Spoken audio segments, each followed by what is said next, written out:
Yamasugu utie abusuafo yamamu nyina cho ebraso anwumre ensam dodro ya yaboa no woman ni nutuni ni natantokro ni abomu mronto ensampa yede ba ne de afisam ni amanyosam ene yakabomu na akasieboi betwa no wamentinfi akohioja Facebook abefo kwenda so Sompa TV Ghana eno so ejina mu se ba weti sabelaba woje ne ho sekireme na wobu ni musa kokon kasieboi mu nsama tetre bia wobetie nie Dakota kwadwa ferijan sada ntemu semwa ewa abato nsam ho a wopeso yifiri mu no wo sere nya do maye nyimfiri wo na Penny Johnson ese dunketi asoso akasa de afa ho a wo chese abato komisa de mpanimfo ye chenchena asom de Ghana card ena be chocho Ghana food India na ne yesebe mpreduasa bodam ni kro okuta Ghana card no won peso mo che Ghana fo so bitima tru ne din na odom fo yadoma 2024 no wakwa akoto aba ne bia na aban ne de hyehyeye egu akwam na wuroto yasan ede aba na yemre wani enkokro na omo pension sika mampani na nadodan kwaku fodo ne MPP aban ya omadwene so omo do omo nseto so no a omo kwotwe ho dawre ekoya ho demonstration ni ade no entiti echese mfa ho ne nkomo a aban ne omadie nyina akiri no bosome so ye wasa aban twa musika ne ma omo no akam emu nsam etise nie ye be kone akwa kodi ho nkomo Media Foundation for West Africa why entity na no ede aman centrofo na mraso adwani a wa mraso ye fie ma de so mo se hwedwa so aboton peso so de atugya se agenda 111 hospital project ya mampani akufo ado eye no enkoyi kra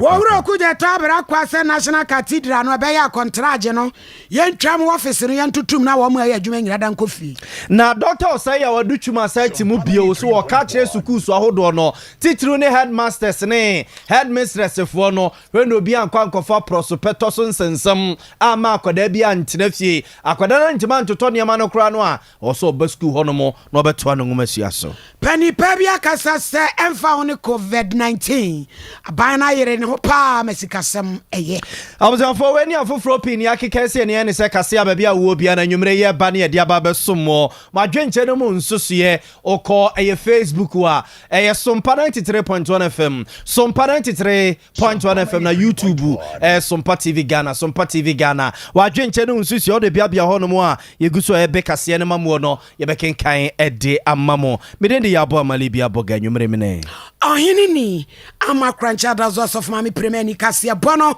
emi bi mu akasa eni aka ni dwem training anu wote adwem de ma abato atena ye Dakota kwadwa ferijan ena wo cheche musa guarantor system se obi kwatro ni dia kwaje abato krata no okofo obi aba be di agina mu dia mano a abato atena yeso obe ye free ho no wo se oyi free ho a enye ye Dakota dia semi betu dwa se National Identification Authority wonum hyehyɛ wo yeso obe yi guarantor regime no e de free ho na Ghana card nkwada ba be ye card e betumi dia age abato krata no enye ade papa na wo se wo my Ghana mrekuni na article 11 clause 7 1992 constitution wode mrafofro koto mrachebedwa fie na se mrachebedwa fo no beja tumudi a kiyama kwan e ma Ghana card nko a na yentumi emfa enye se ye card ana se emfa nkoje abato card eno na Dr. Kwadwa Ferijan se ye ma kwan ya ma guarantor system ayadwuma wo bra ye kwa akwaje Ghana card dia adenti ni yentumi ma kwan wo bra wode kwa akwaje wabato card nso guarantor system no enye adwuma yentie bi views known about the requirement that you must have a national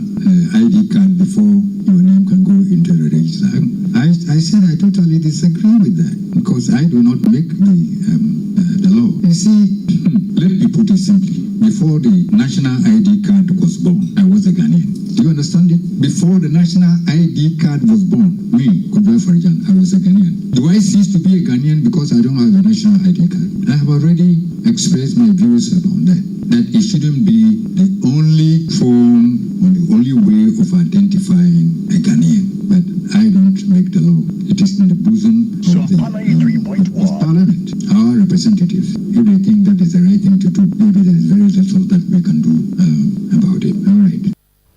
Jene de share Rakota Kwaja Ferijan. Ebri bi atwam no no eneti adwam. Abato atena ye. Na se akase amanyoko maku enum. Liberal Party of Ghana, LPG, the Great Consolidated People's Party, GCPP, All People Congress, APC, National Democratic Party, NDP, People National Convention, PNC, Cabo my friends and Chofo Shemu say, I pack in Shemu Amukwa is I say de ba ye, and the Liberal Party of Ghana, Kofia Peru some Hana some ha, and the dear Nimu Wakasa say Wamodi, Omajiatu.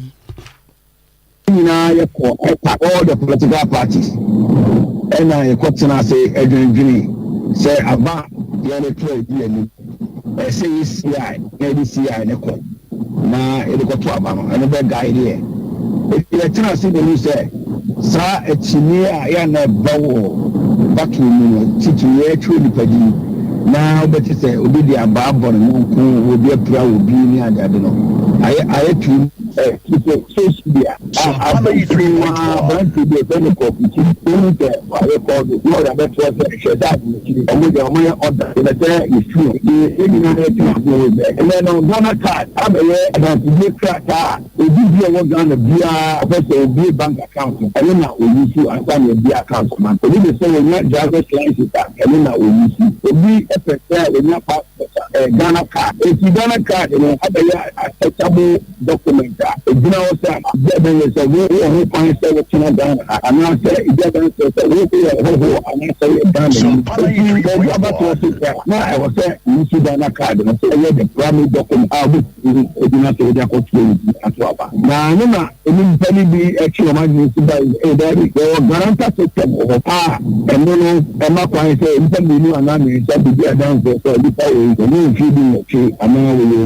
done in another permanent for daddy. I don't know, the same issue because I don't know much neighbor. It's not a tell you any now if you say when you're in Piano.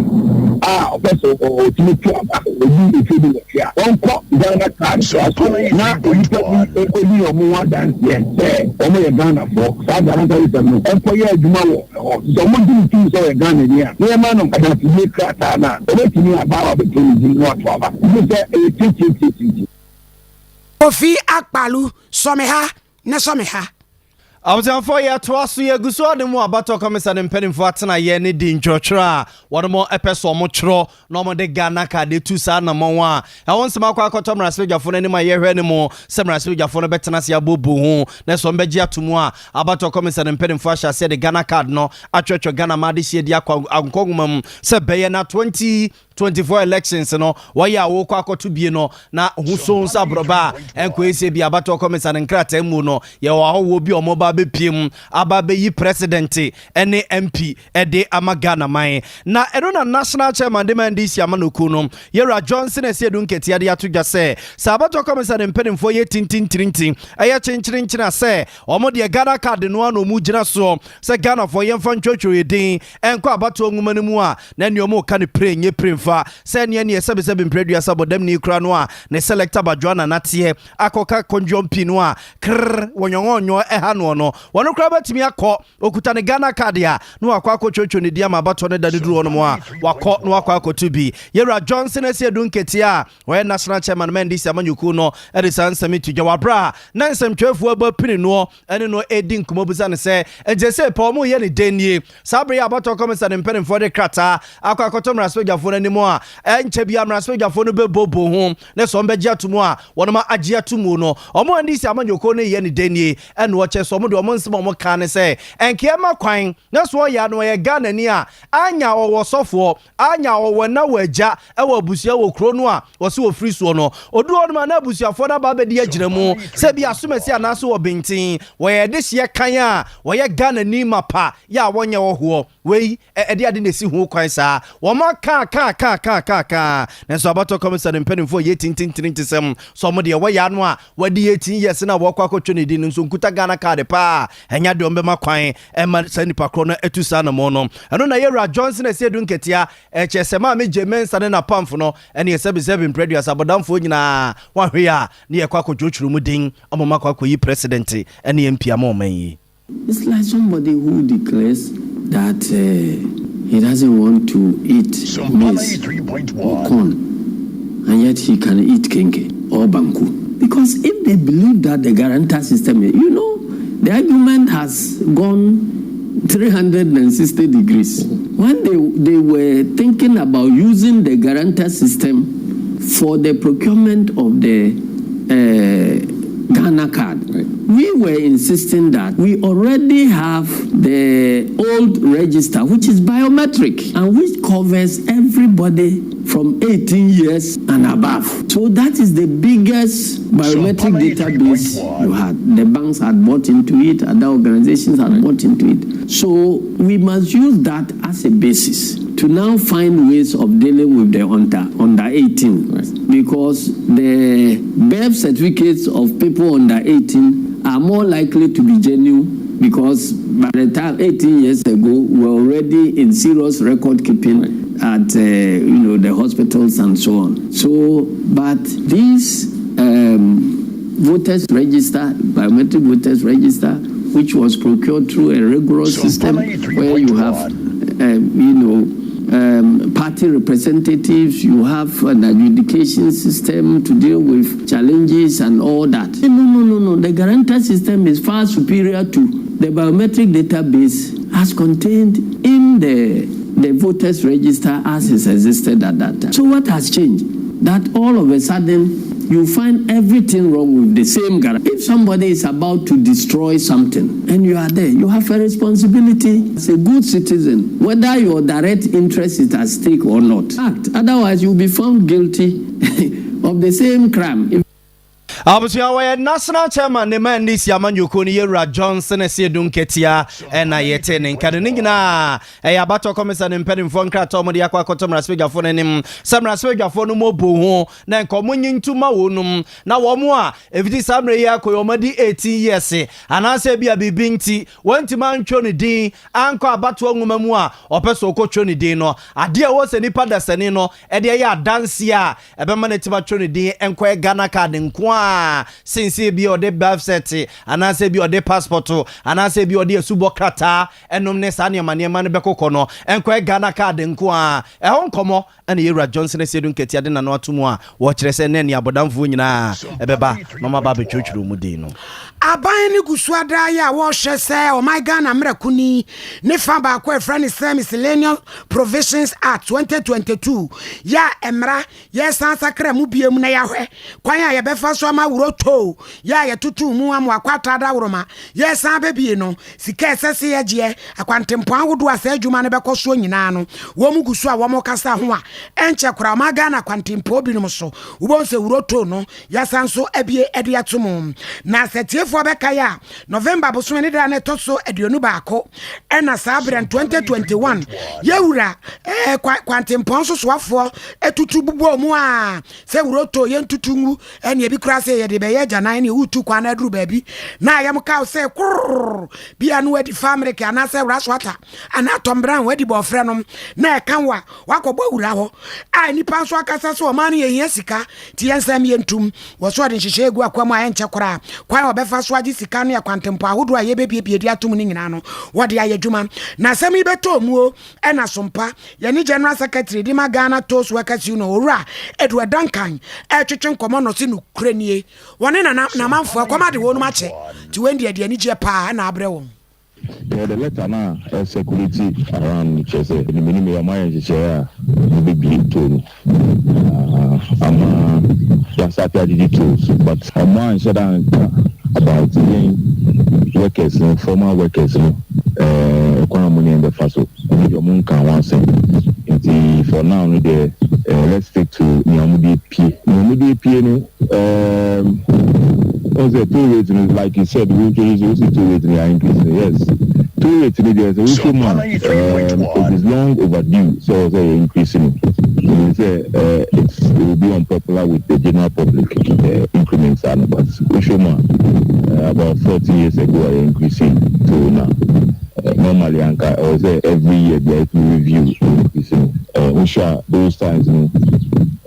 50 pesos now strategy you are at Amias Ben up to now, no, some 50% those times when we compare and then 50% we will say I depreciate the cry into and I couldn't say or say so from the region to it. The American transition say say senior abano the abano even though it's long overdue we wait no more the abano because abano consider the economic situation to see how it will say increasing senior was all increasing citizens a chain. Where your General Secretary the Ghana Toast Workers Union, Ora Edward Duncan. I was your friend Wabaka and why Kamo says some parent 3.1 FM and Yumre Nunciaka say and son of Bia will be an Igusua, ye de mamu style bieno. Wajen Chenu Susi of Baka and Wabra, or can we social media platforms are doing in us so. Oko Facebook wa I have some parent 3.1 FM, some parent 3.1 FM na YouTube, Sompa TV Ghana, Sompa TV Ghana. Chenu nsusi ode biabia ono mo a yegusu a yebeka sie mamu no yebekenkan ede amamo oti aka osunyane ne mpotemu a aha so parent 8.9 FM, some parent 8.9 FM, and as Santamantamun and Potamusuno, some parent 3.1 FM, Madame and Tianumre, Yakasian Sentinel, Ejibebia, Yanfamu free toton, Commono, Yanfamonco controller, and accountant general, Ron Matnaye, no Marco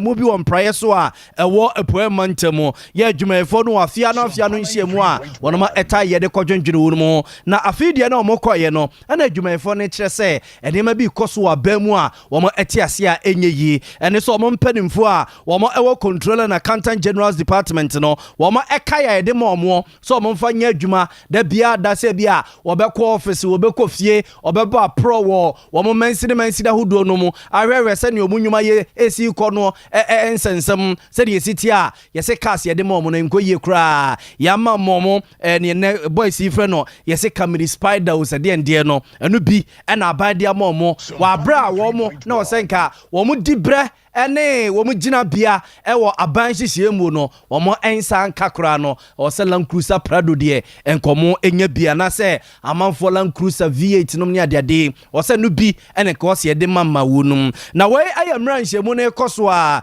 ene adwumayfo no binum hyase se ejo mo cheche o madwere no mu nsusuye e de fa mamu hu no mo kire se asa atena ye hwesi kasa no ntoto so ene mampani na nado dan kwaku for na ban no obuo ne ani dia o so de ma wonum o mo controller for no mfa ma wonum enkanya kan ketenkete we no besesa e de ma mo mpanimfo so mo mfa nya adwuma o so ma nya kra no Land Cruiser Prado de o se mampani na nado dan kwaku for timi tutobie e de ma wonum no mutimi de dadam e de esumo manyi.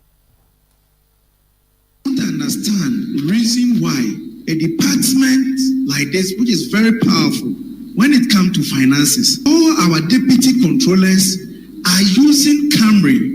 Meanwhile, you go to ministries, especially Ministry of Finance, and you see deputy directors are using V8, using Camry. It's very, very pathetic. When you come to even regional level, you see some institutions, the directors are having V8 and others. Are they better than us? And when we, the young people, we see some of these things, at times it's very discouraging and disheartening. I'm pleading that controller,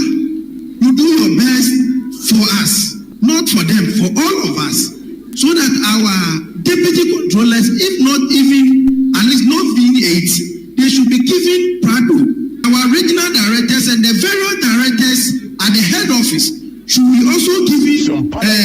Fortuners or any better car than the Camry and the pickup our bosses are using. It's very, very disheartening. Thank you. Are going out of Accra, so we are trying our best. These Camrys are new Camrys. We bought them new. In fact, when I was brought in as deputy, I was given some old Honda, and on my way to my hometown, I got overheating on the way. It took me another 3 hours to move.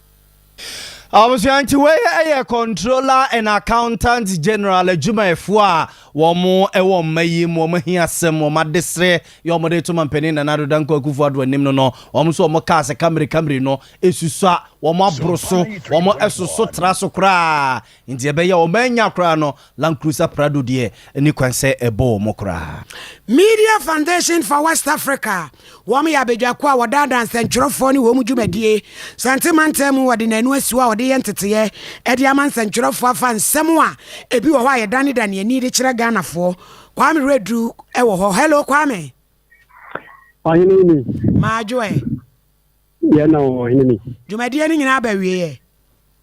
I hear Mamma was said the wedding kind about to make us a friend kind, yet Nediano, Nina Abbey, na. I hear said the wedding can or my moi. Jumukua or more to whom as you say, on the woman and trade mano, not to me to me across one. And no, and then omidi new Ediaba Santimantem had one. My friends and trap for Somomla. Now, and the man would be a chada. Now, Central for a combat, you could be using a person once a month. They are done with a knee at their baby catra. A being so hormona, a command is in for needing to, and the young and opposite all the count was some extra baby for the idea.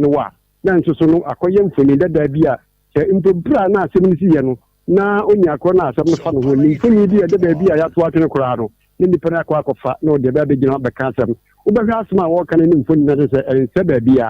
And Yama would work a one. And then Penifua by our Modine, a church, said the Baya, in Central Webekans, Mamma, what's here. A few dear young Naya Persia canons, so any create to do, and yet, dear, as I said, be at many, but you can't implement away as engineer. Uber to one and more could be assembly. Let you know assembly. You have just 1 minute remaining.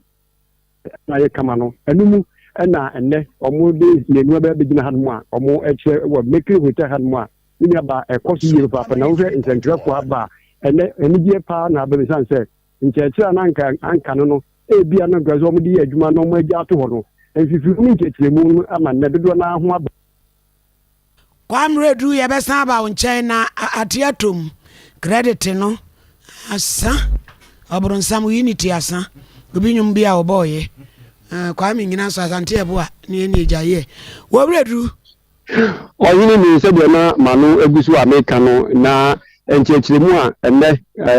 bisuan for Abraham Ababaji na anka se be medical kase to da no bi e ka se bi na ni hu no eyi pe ya no da ba betu je se kese ebi ho so na eche nipa me ni guase a nsentwe ni pese wodi gu sa oni akro nti of fact hu asem na no da ba betu je bra hwehwemu poti ani mapa entumi enye adwuma no wabuchi say sa ni nyina no ya de egu sentrewu adwuma no fi enti yemo na dia say muri biara bibisa abisia ibewuo msi ekofo bi ho asmaka sempo aman no bibi atotuma ne yeka yan kan se dia asem sitie ani mfuni ahodo a yede toto sa no man huna no yan twemi na pepe amayan kofo daachi da na debidi atwemu a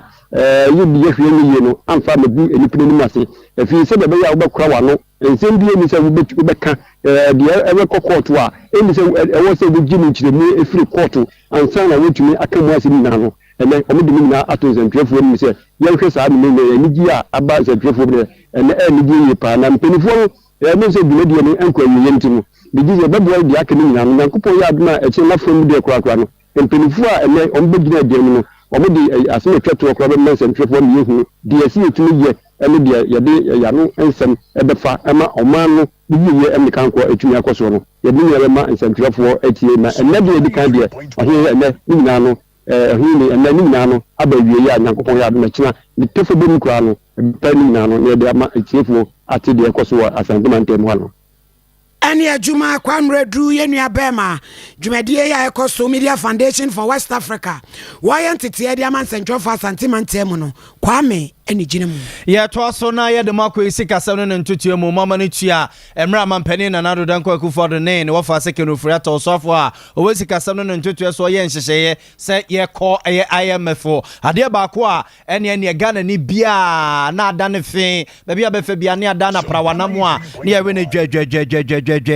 domestic exchange program wa na aban no ede ba ne se ye mere wane ye nkokra na o matem penten kwate ahesuo ede omokra omni aduaba afode ama omayi no na eye omojete kakra omo ntentu sika no a eje ye tuatua de ama no ofa ba bi kakra ode akwa aban se aban enidi hu na ne bosome anase bosome miensa bia anase bia bosome nsia bia no wa person po ne teku bi de ama no soso no ode atoto nuro no de awewe no akosi se bia dan kwa ma bi de twedi amponyankrompo metabri no ede na akwa pie patangie na enumu an ye tete ye se mampeni na nado dan kwa kuvo ne no wafa se kenu friata wo mo debt exchange program no eba no ekwa kasa sika no emabusuafo ene ne emu musem se ne ye mere wani enkokurai ekobo dompem ewa atene ye wezi kasem no ntutu yeso wo mo atena ye na nya asem ketwa ene ye be na wotwe mienu de no mo kotwa so a o mo ko mu nduro kuta wonum o mo kete kuta wonum o mo plastic chairs kuta wo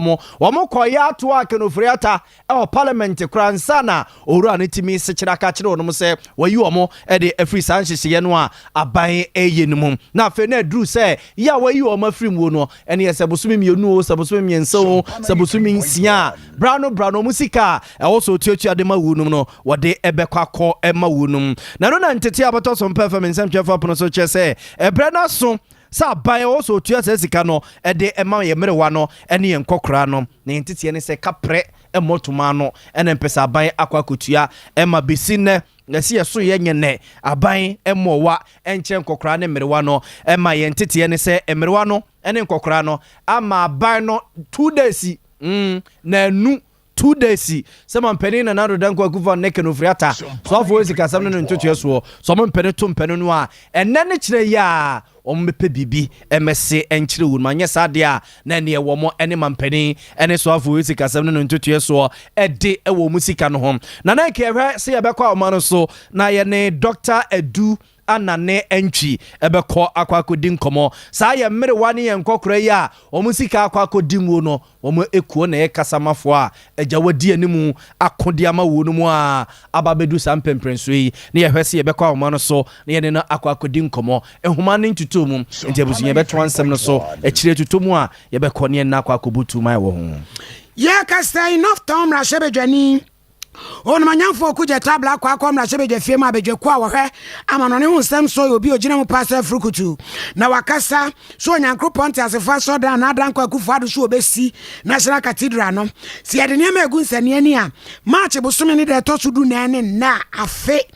da no adwuma adwuma ye de akonkọ ho ayenye eno no kuje tabla kwa se contract aban ne san na be yank wontwam sanse wo munya adwuma ni nyina na aban ni tuaka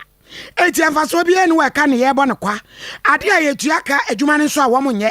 etu ande enko besre se sabre no contract no ka ye ntwam board wa muti pono ho yenwu no office aye bie emu adwuma yefo cleanersio secretary ene messenger na obi enko fie na nye sa ade ye kapa eno my neighbor ye ntie yewura okujeto ablakwa.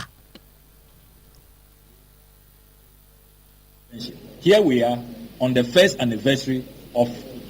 suspension of works. Clearly, this project cannot be completed. It cannot see the light of day. And instead of the president looking on whilst cost is accumulated, whilst we have to pay all of this extension of time claims, standing time claims, abortive and reworks due to suspension of works, it is time for this contract to be abrogated. It is time for the National Cathedral project to be cancelled. The Board of Trustees should be dissolved. The Secretariat should be closed down.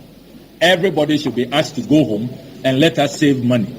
The millions of dollars that are being accumulated is not worth it. It's the most reckless and unconscionable thing to do at this time of our national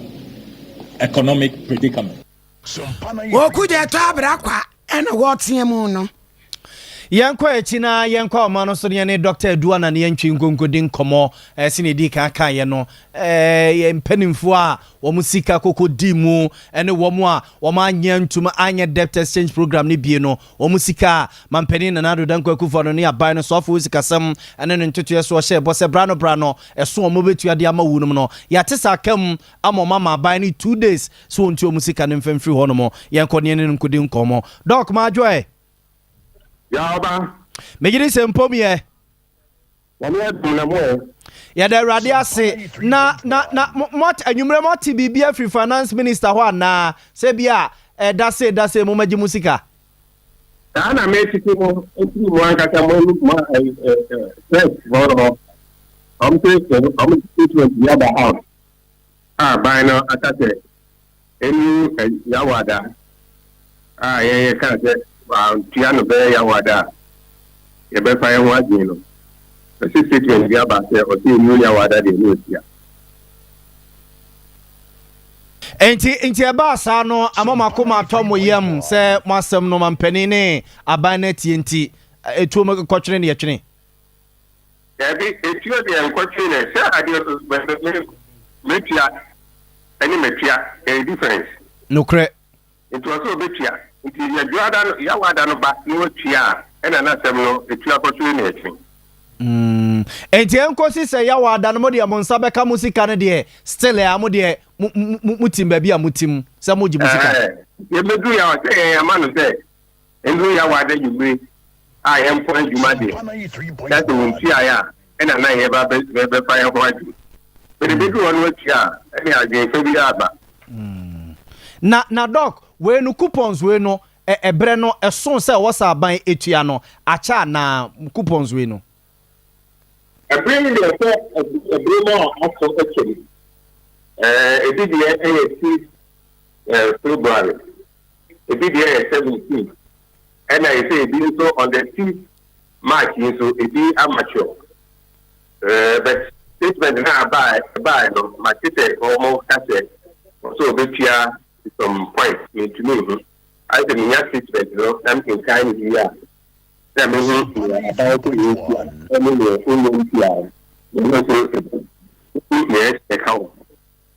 Okay. Enti we no doc what bo unuanom no amane se ne wo so watie nie efri aban ho se ne wo ken in fact I be president na mama me pasta ma me bibia enti nya pasta nka so me read the WhatsApp message and me will be the approach to me press no we are we can say no be the one enti etiko ya na ne de no ewurem enti nya pan 3.1 and every chair in tata me no tell me bia no and correct me monko monya na mo kenkan mu se match no correct na dog we no sika na do so na ne wo sa ban tua no emodu kakra itare dia ba aban kwa ni wo ma an for mo bills ama no e for mo bonds wa ama no dudu a ewo ho bonds na ya fan ko no enye bond ba ko pe bond a esi ne ka eni second 3.1 February no up to the 2030 something eti bonds that no e do enti obi antime hu dodo a le wo ho a ni pan ko enu dia ban ko na ni dia ban no ni se bonds a nkofo ama no ye ebesono that thing we emute na eto that thing emute na eto and dia ban no ko ni na doc we ede na ma aban ase ni tua ye ne die sika na ni wa na anade ade a I say abai eba beka say leka tia no ebe ye dia ma no eniti e na ode sa team program no ebai nti edo de enya de a obi ka say open secret enya de a obi a eni obi e ni say abai aka say the ho ba chiri no ye no o kotu tia dada no enti na o ye e kakra ewu no enti the abai akasa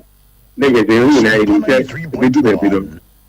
se ni abai ekai no ibitumi aba se ahokire kakra ewo ho ezi se once I leave the money ni aka no titwe ni wo yi fu bi e de wa cho obote e wo de ka won ka kokra ntu de ka sa se ni gra no en akoda e se do ge ho wo de wo betori na usika let our accounts if it's what they use now ma kana na ka ban ever bɛyere no kɔn ato wɔn sika ama wɔn ɛso ama no saa ɛma yɛ aban yi efiri mu koraa no yɛn nso yɛn nsa nka ne sika nti na wɔn hɛ adagye sɛ ahokyere kakra ɛwɔ hɔ ɛso ɛdi sɛ treasury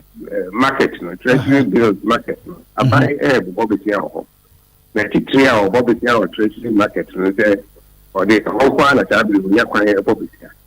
nti bisi a ɔbɔ wɔ hɔ no ɛno na bi nso na ɛdɛ ɔde bi tua ɛka a ɔde ɛdada ɛwɔ treasury bills ɛne treasury ɛne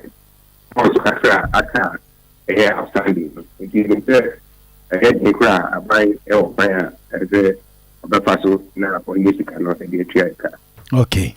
Dog say ne we ebeta si o sa bre ya ban ho papa ni de ebeta si say ade be so na mo betwe ni twan se ansa na mo nsa ka na meboa ye ka ko ye pese be ti say bi nti ye boku say nsi say bi o okay na we try be bi ni o be hia say ne na ye na dada no e do an say ku ko so o be ko na o banga akira say ku ko no ye di akim o maturity to so bank robaji now peto ta de bo ba bi tin bi mo wa ta de bon bi tia e se ta bre no se ne na tie dada no ta bre e se Sompa 3.1 ne o ko ha bi yo doc yada se no adaje anwumre yo yada se pa abusuafo we ye Dr. Edu Anane Antwi ye free Dr. Edu Anane Antwi asemu ne aba wasofo sonko ya wobɔ adwuma wa bankasie mu na wono anso ye mra sebedwani ma de hwo mota no of ma me Frida Prempe ene wɔkasa yi se wom so ɔman ne sikasɛm anwa ye den de enam coronavirus adaworo ma ne Russia Ukraine tokwanti nanso ye hwɛ niema paade a na adanko akufo ado wabɔ ne homoden wayɛ niema wudo bebre ama Ghana fo ya setenam niema bi ti se ye bambo ya kwansɛm ene ya ya sabia honsɛm ehuma suane nkane asɛm no ɛyada was say, Obi be a deni wa so de anopa kosa lies so ko penkra do ko ato awanya bi kotopan no wanya bi enuane so nyame ebi ewo manum ya ma me Frida Prempe. The president rolled out a very important policy. That's the pre-senior high school. He rolled out another important policy, free TVET. Because of that, enrollment has increased. And enrollment, because it has increased, has to come with infrastructure. We've seen massive educational infrastructure across the country. We've seen massive infrastructure in all TVET schools, in all the 34 TVET schools in Ghana, including mine in Yamfo. My good friend Honorable Haruna would attest to the fact when he visits Yamfo technical school, you will see the difference. Hostels, resource centers, ICT centers, name it, computer laboratories all across the country. And that is the state of the nation that we find ourselves in. Building infrastructure, whether health infrastructure, whether educational infrastructure, whether roads infrastructure, the president is working very hard to ensure that Ghanaians get development at their doorstep. Mr. Speaker, because of the good policy, now TVET enrollment has even quadrupled from 13,000 in 2021 in less than 1 year to 47,000. And all these people are going to come out and train other people in their areas. Mr. Speaker, we've also rolled out massive social intervention programs. The agricultural sector has seen a lot of boosts, planting for food and drought, for co-pollination. Mr. Speaker, we were in this country when cholera broke out. Unfortunately, it took the lives of over 200 innocent people due to insanitary conditions in this country. When the President Akufo-Addo's government came, in less than 4 years, we've been able to increase toilet facilities from 33% to 59%. Have you heard of any cholera outbreak recently? Have you heard of any cholera outbreak recently? That is massive development. On Monyan for Frida Prempe, Tano South, Tano North, Emra Sebejani. Yeah, twaso na ya disguswa wa mraspeje fie mo no na no ada na mampeni na nado danko aku for the day State of the Nation address ko to dwa mraspeje fie mo my Ghana yete bia ewom ba bia de na kire ene nhyehyɛ abani di gu akwam se be na ho kire atete ne atepo ye na mu ne befiri mu na ɛho nsɛm ene mraspeje fo na hyase a wo mo ebobo hu dosodoso no di hu nkomo kakra ɛno na mraspeje ni wo mraspeje fie ma de ahia omo se hwidwabo so abaton pesua so onabo kwabna minta kando kire se baby ejina awon kire namuo ene agenda 111 hospital project ya mampeni na nado danko akufado so obeye ne de wo se edin pa ema hospitals ni nyina contractors ni AC no anwe ne se efise kapre motoma no a mampeni na nado danko akufado ne na ban edema contractors na mo mato so enti ukọ emansina wodo no mu a sa hospitals no mu ye bia ni nyina kan sinsemu a ACC ho no mo sa. Mr. Speaker, all is not well with this country. Mr. Speaker, the state of Ghana is that of utter shock and disbelief. Mr. Speaker, in the State of the Nation address delivered by His Excellency the President on page 3, the last paragraph, he stated that he was going to talk about health and infrastructure. Mr. Speaker, conspicuously missing was Agenda 111. Mr. Speaker, and I am not surprised that he didn't talk about Agenda 111 in detail because all is not well with the Agenda 111. As the 8th COVID-19 update delivered by the President, he promised the good people of this country about the construction of health facilities in this country. The Speaker, the project was delayed and they commenced the project somewhere in August 2021. The Speaker, during the sword cutting ceremony, Mr. President has this to say, and with your permission, I quote the President. The Speaker, he said, and I quote, each hospital is being constructed at a cost of 16.88 million, i.e. 12.88 million for construction and 4 million for medical equipment, and all the hospitals are to be completed in 8 months. Abusiamra so dwani o wamra so ye fie ma de so mo se hwidwabo so abaton pesua so no bo kwabna minta kando ne yete ne nka no nanso a eno ache no de so o my Ghana baby a ya beduro nyina nya bibia kwabna 19 sika no ba ye no a ye di ne rofu abra ya mfie ani anto hwe no enam o mai ya ba beduro se ye no justify that if they spend 32 million Ghana cedis on seminars and meetings, there's nothing wrong with it. How can a president say this? Mr. Speaker, how can you say that in a matter of less than 1 year, if they spend more than 200 million on health sanitizers, there's nothing wrong with it? Mr. Speaker, how can you say that we pay more than 600,000 dollars to be taking ambulance as far back in January 2022, and up to now, we've not had our money, we've not had the ambulances, there's nothing wrong with it. Mr. Speaker, how can you tell us that we have paid not less than 82 million US dollars to receive Johnson buses? We have not had the buses, and we have also not had our money. Mr. President says that there's absolutely nothing wrong with this. Mr. Speaker, I think that we must be serious as a country and be doing what is expected of us as leaders. We cannot be doing this as usual. Mr. Speaker, again, in a matter of 1 to 2 years, not less than 22 billion from various quarters, including IMF and the World Bank, have been poured into this economy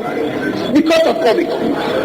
Mr. Speaker, if you get 22 billion in your economy because of COVID, you can certainly not blame the aims in the economy on COVID, because COVID gave us money. The attempt by the president to always be at the forefront in clearing his appointees is all becoming of the president. I think that this country, the real state of the country is that the country is sick. The country is bleeding in the hands of the president and the vice president, Dr. Baudi Baumia. Wamraswe dwani o wamraswe ye fie ma de se o mo se hwidwabo so abaton peso aso no bo kwabna minta kando ne yete se ne ni apokyere no ho no ne nyina kwabna 19 sika ba ye ho nkontabu akwakwa bibibia na no adam ampene na na dodan kwa kufa do komraswe ye fie mu a okoka mansa nyina ateye se sika ne nyese bi o mudi ni basa edi ni nyafunyafu edi ni rofrofo na mmom omo de bo oman no ho ebra yemfa mo free mrasbe gefiem ne yemfa mo nkongomasi ho nsemmum kakra na mrasbe dwani ono so mrasbe gefiem adehye a wo mo bosomtwe abatom peso so no akro na asaso yesoafo a oma yi ngomasi ho hweso doctor say wadutwum na nwumre wo saso atimu bio e de ama headmasters ne headmistress omo de senior high schools na no se hwara no ma nwoma dwene se omo de bibi de prospectus so de ndey ama nkwada no na akwada bi atoto wontimi nto ne nyina entimi headmaster na headmistress no me makwan ma akwada ne ma school ho no emesua de nkosi se ne maame anasa awofo no benya sika atoto ne ma ne nyina de ama no enya de me makwan ma na ba school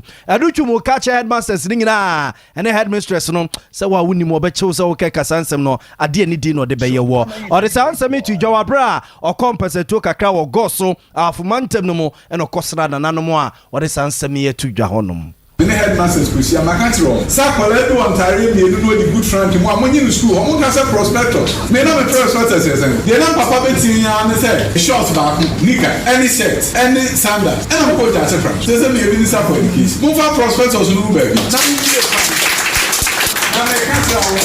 Emma Obian Casse, prospectors in Tubano Manoko, Famoko, headmasters in Beijing our choose. Anya Yakraban school at Areba, Aban to mattress, Abama and school beer Mompé the mattress. Emma Obian can show said prospectors like 10 to win into my venture. The brain between here, and here we have a pump be a room. February that for headmaster be a no Macasandra, Yampam. Panacots on the Dutch ones when you be a Casa Wupo school and Tari, you know, and so focus Yaman. Baby see and near my yama 10 Fabu baby mo nimre na ko mo ha mutim o baby honest prospector John Fanon kwa many headmaster na kasa Fanon ko ye beje one when ya mre wontim tu here also mo ne ye dey headmaster counts me ba me na ma wo na hwem pala so wo abadaye nti na band by headmaster na do no afa headmaster so abadaye o mo tete kwara man se ne ma no ni bia Fanon ko o mo a do hu ko be fa so na bo mo kola na ko school na mo ye nimre ni bi kwan e ma hia fo the dad umunya baby jina omonso ebekase na no daro open so umunya baby jina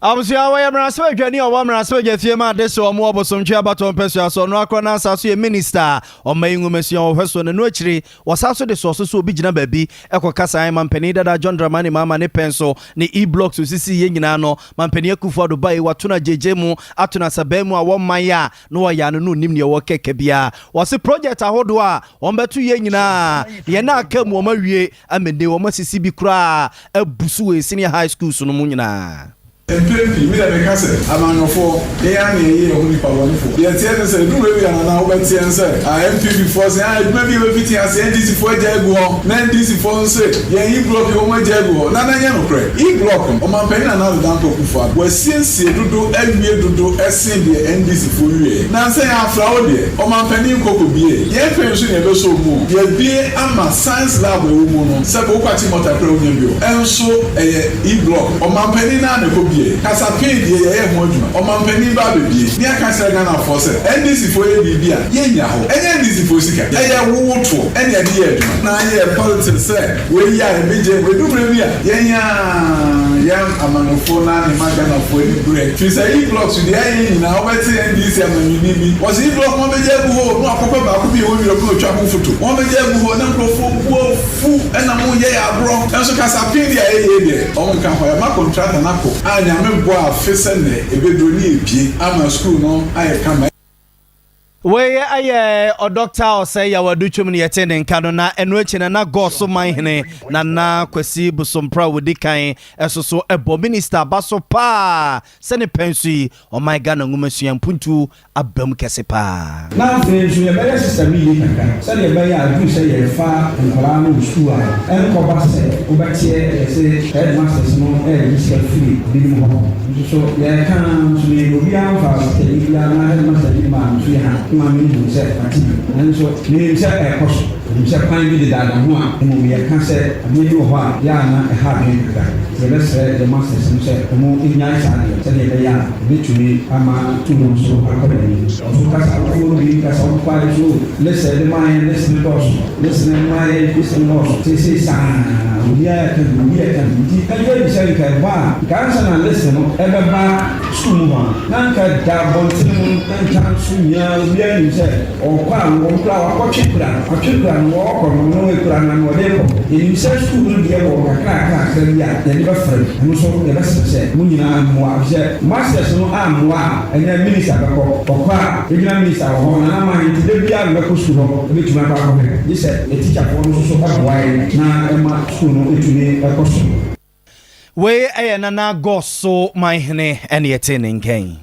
ababa wabi e won fie no be se aduanan oba akronfo na wagina ni super papa gomu abudumbrem ya no so wo mfimfi mantam no mu oba akronfo de wale no ane package o niema wode beba wo wia na asen wo wia nkropoto enkuraba ne niema wode beba fie na wedie ni ti ankwanko yeye kura eme ya che no na wo mu kirem se wadi wo munya ache yeso hwehye ne ho sese bi ekuo bi a wabodam no na wo wia niema nko a emra wo mu kire no na niema nte no pro no kakra pa ema wi ase nkranka enipa amen wanke ye ne yesinabo akuno eno na nam so ma won mekɔ wi ane omuniemen so omuntumi mfa ne nko pro station ene yema ne tete gotem ne yesi adwuma de waye bi ereka nan na wo aya ni ne wo na mami ye mami bi a wo ye kromfo ye ka che kromfo a ye obi se bi obi odi tuo ekɔ kronobo ba mami we de de e bodamani tie e kronobo obetuma wi aka ahye botom mami we dan we wo ye adwuma kura go ti ma sisi adwuma ni na ekokoto di owo sika o eti ne no ya hwehwe na che ene de da yensa aka no mimi de glass won adwuma na me ye eti se oba na so ye frames na gu a na so mfa glass ni hye mu a na wasisa frames no na de ko na akoton masa last this December me boka be 6000 ma mu we hu amanfo adwuma ye gu oba na be fa na de ko eti e hon so bi boka se yen na ye ton no ma no ya ton ye de yadi as not ma mu we na be sisa onu bibia onu akọ mamu we mi se owo boto bi aboto no e se emrofo re da ye boto ni ma no boto no atikweta kra be ma ko boto ni aso me kan ye sere ma sa atikweta be ma ko boto ni mamu ne konfo ohayen pa ohayen angasa ohayen wa pa na ma se mo ni ye djuma be o ndade enye ne ya chi ni ntie ba ya ti se o mo se o ma chi ya ti se o mo se o ma chi ni ntie na ma ya be check here yezi o ti gata no no ti wei eye maame a wakọ akro no ba sabre atoko kwama no awo so owie no wati gotem na de adwuma ba ye adwuma no no ate say yes wo ye adwuma mfana dwombo ne adwuma mo aga obi ekura eboto atikuleta betimi akobi sala babu aduwa jawa be fromango mango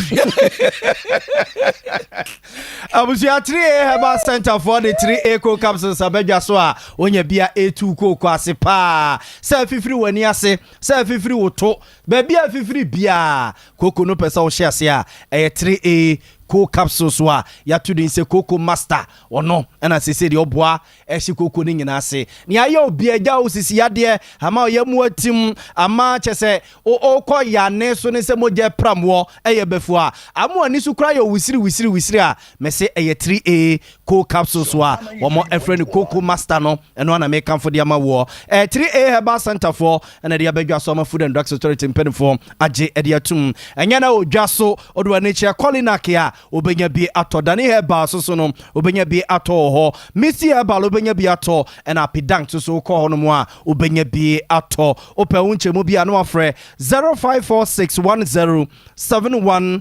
0546107107 wey 3A co capsule so ene ye ka ho asem de kire wo no na miso fruit drink so eno na sese ye no mo se bia weekend ya e beinum ene weekend ye twam yi mo amoje ne orange ne bi moje ne mango moje ne pineapple moje ba ko no a yaka fruit ni nyina dia bomu no enum bie no modi ho adanse ye se ye wedding se ye party se ye ye epono to obia ase opese o serve wa ho no na eti wanim se wanim nyamo a eye miso fruit drink ene ye kan for dia ma wo when ye fa bibia mfra mu eye mango eye apple so a eye apple eye watermelon a watermelon a eye abrobe ye ka ne nyina bom so a ye fa bibia mfra mu mesra opedudu atu atone a no afra 0246270221 0246270221 21 anaasɛ ɔdo ani kyerɛ so ame ɛyɛ Sompa FM yɛ premises ase a oba nkomo bia wakyerɛ bia no na ama nkwanom ɛne obedi ɛde afiri hɔ no mo abusua nto akase no so ne mfa mmra santemantam ase ne yɛnwa so mfa nkɔ sabia krofrom yɛ watwema kwa ngoma abato mpɛsua so wa santemantam ase na adehye no ɛna esu fi ho sesese de fi emene wo mu pa efi emene wo mu a wɔn bɛsrɛ mpanimfo mo hwɛ awonedie ho nsensɛm so watwema kwa ngoma ne mpɔtam so mo ntwa ɔmani ɛmehwɛ adehye a wɔn ɛwɔ sabia krofrom no mo bre pa Jubuala ni tibu no wo mo ndio wo mo behie wo mo timi behie ade kankan egu ha se wo mo de getuma wo ntimi nhome o home kura enyiye so heya na yete aye adua de bi o mo de getu enra se ma me ne getu so o de getu no kase enwusie ne be haye nti osoro se o de gya ne betu kase a eho ne be sese se de be ya enwusie ne nye de en haye me so o mo de getu wo ha pa wo gyina ha pa wo ntimi ho ye be ga chemo se the ball and ebi etubu enye committee na container na the ball na gumu eye ma na kuma ba defa ene esra ban sama na dawo na sheni ni mai sikana no mboa ya no mboa leader na bi wansi e de ko okay waka say nka 2 weeks by 2 weeks ni so metana ho nya de say enu sa de na me nti bend de na nka me Abusua fonti we ye adehye wo sabia krofrom ye watwema kwa ngoma bato mpesua so asantema se na omo ball aba peso se ya pese a omo su se mpanimfo ntwe omo ne mehwe wo no na se de kanka ne fiimu a omo etie nyame ampata na nyankopɔ ankofa fie no kofa fiche kakra bi na se yade bi kwa unity wo no a mpanim kokora merewa ene amanfo ko ebe konse do no enya asem keto akra yemfansi wo hu abusua fo madwen che kakra se wo ha na ja ya bobo so tew na ya sori makofuri na pamfo aba betena se na asem de mpe nipa da sani ene de ne ho eba na yankwai abusafo ye namase ye namase se computer na tiakam no atiakam se de na kwa na nipa be ya na waye asedan koma Sompa newsroom sunyan Sompa newsroom kuma se kokua akoso asomo ne chinchim fidie ne de ma yen ya grace afiaje wa kode enom ne boy echi doma ba bia wo bia na etimi baaye ababe somo asante ebo Benedict eno no so tenase yesa nsenu ma ya ba bia wo bia na busunya anwumre etimi ba be somo medende isimu gire ho fefefe adjubi papa anweneto kama boda diabetes ay adjubi ma me na de tim no se be ye obi adimi ensane emremudia adjubi ma me na de tim no wa tolerances no wa dibi bia enu anu gogwasa te ebo anu no yanko abusia kofori na pamfo mra samwa ene pokobna nom difo awie ebrei ene wo heyere ene abusuafo ni nyina da kantankranka ede asempeni pa no ebremu anwumrei wa pesma kafo ye me ohini ni amakrancha da zo of mami premier ni minimi wura ya bo amali bi aboga muniato otamfo nsabe friends ebrai